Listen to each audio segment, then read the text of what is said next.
when we think about the example of hijab, it's really something that's much more complex to us as an outside observer.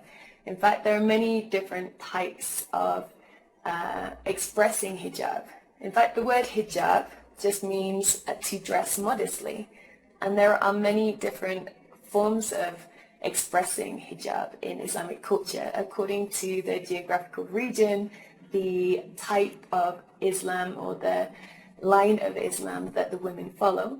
Here we have some examples of niqab, which is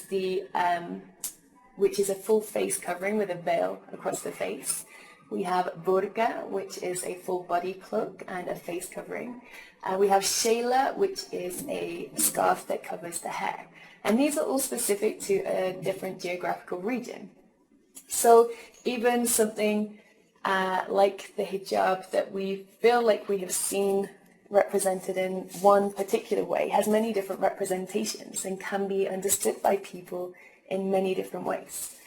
So if we go back to the example of the iceberg and the iceberg analogy, how can we understand hijab or the Islamic women's way of dressing modestly in terms of the iceberg analogy?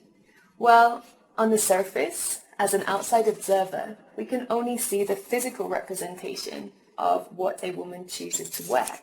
So we can see a woman wearing a certain clothing that covers her body and parts of her hair and face. Now, we might interpret that in different ways. Some people might see that as a symbol of oppression. Some people might see that as a sign that a woman hasn't chosen what she wants to wear. But really, after watching the video, we can see that hijab has a much deeper meaning than that, and that the women who choose to wear hijab have done so really to express their freedom from the gaze of others. So the hijab really is an excellent example that illustrates the iceberg analogy.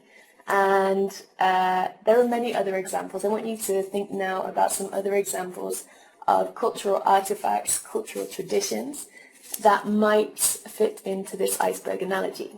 What we see on the surface is only the physical representation. What's beneath the surface are the values, the beliefs, the way of perceiving the world that is really behind this physical representation of a culture.